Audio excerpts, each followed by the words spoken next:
मुसलमानों के बारे में मौजूदा हरियाणा सरकार का रवैया तो बहुत ही ज़्यादा डिस्क्रिमिनेटरी है। बुलडोज़र जो है वो बदले और नफ़रत का बुलडोज़र था कि एक बदले की भावना से सबक सिखाने के लिए, एक मुस्लिम समुदाय को डराने के लिए, एक मैसेज देने के लिए, इन फ़िरका परस्त ताकतों को कंट्रोल करने के लिए या उनको रोकने के लिए जनता को ही आगे आना पड़ेगा। लोग प्रोटेस्ट सिर्फ उसको समझते हैं कि सड़क पर जो है जाके खड़ा हो जाए या जाके नारे लगाए जाएं। सिर्फ वही एक प्रोटेस्ट की शक्ल नहीं है।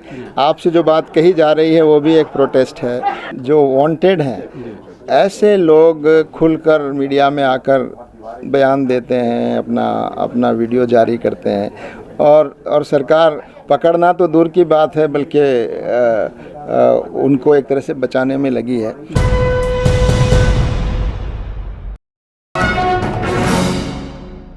इस वक्त हम मौजूद हैं जमात इस्लामी हिंद के हेडक्वार्टर में।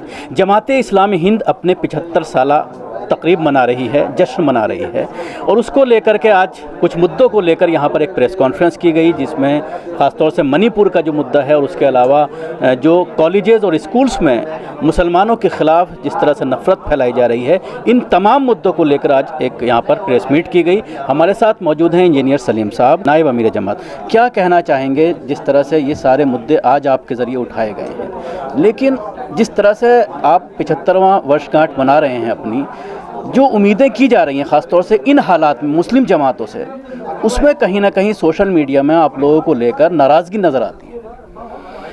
खैर, बहरहाल देखिए, 75 साल के बारे में हमने कभी इसको जश्न नहीं कहा, बल्कि हम ये कहते हैं कि 75 साल का हमने एक सफ़र किया है। तो हम ठहर कर थोड़ी देर सोचें कि इस सफ़र में हमने क्या अच्छा किया, क्या हमारी कमज़ोरियाँ रहीं, क्या और होना चाहिए था, क्या नहीं हो सका, वो सब बातें हमने गौर की हैं। तो ये 75 साल वाला कोई जश्न नहीं है, बल्कि ये है कि इसमें हमने इस बात की कोशिश की है कि जो कुछ हम कर सके वो भी लोगों को बताया जाए, जो नहीं कर सके या जहां हम और करना चाहिए वो भी बताएं। और हमने पूछा भी है लोगों से कि आप बताइए कि और क्या एक्सपेक्टेशंस हो सकते हैं, क्या क्या चीज़ें हो सकती हैं। तो बहरहाल ये ऐसा जायज़ा हर संगठन को, हर जमात को थोड़े थोड़े समय पर लेते रहना चाहिए।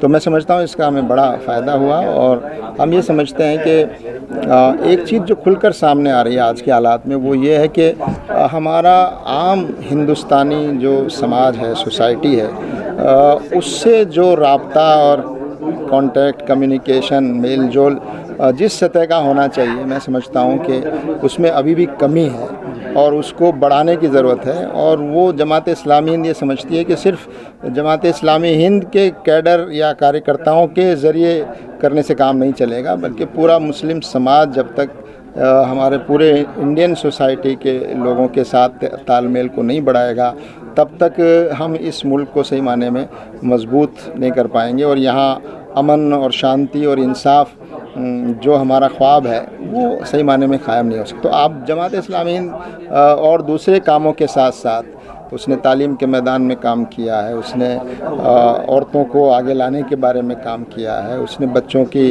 बारे में काम किया है, गैर मुस्लिम भाइयों के साथ राब्ता बनाने के सिलसिले में। तो इस पर और ज़्यादा तवज्जो की ज़रूरत है और हमने इसको फोकस किया है कि हम इस पहलू से और ज़्यादा कोशिश करेंगे। इसके अलावा और तमाम जमातों के साथ मिलकर भी अक्सर देखा जाता है कि आप लोग साथ खड़े हुए हैं और कुछ रणनीति बनाई जा रही है।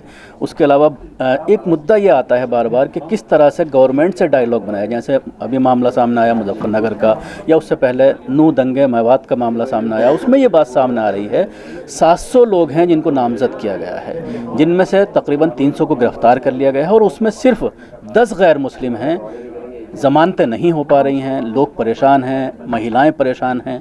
हालांकि आप लोगों के ज़रिए रिलीफ़ का काम तो किया जा रहा है, लेकिन उसके बाद जिस तरह से रिलीफ़ ज़मानतों में होना चाहिए, उनके साथ लीगल टीम खड़ी होनी चाहिए या सरकार पे जा कर के आपको बात करनी चाहिए, एक तरफा कार्रवाई क्यों हो रही है? देखिए, ये बात आपकी बिल्कुल दुरुस्त है और मैंने प्रेस के सामने भी ये बात कही है कि इस वक्त कुछ ऐसे लोग जो नफ़रत का एजेंडा लेकर आगे बढ़ रहे हैं और जिनका क्रिमिनल बैकग्राउंड भी है, जिनके ख़िलाफ़ मुकदमे भी हैं और उनके गिरफ़्तारी वारंट्स भी हैं, जो वांटेड हैं, ऐसे लोग खुलकर मीडिया में आकर बयान देते हैं, अपना वीडियो जारी करते हैं और सरकार पकड़ना तो दूर की बात है बल्कि उनको एक तरह से बचाने में लगी है।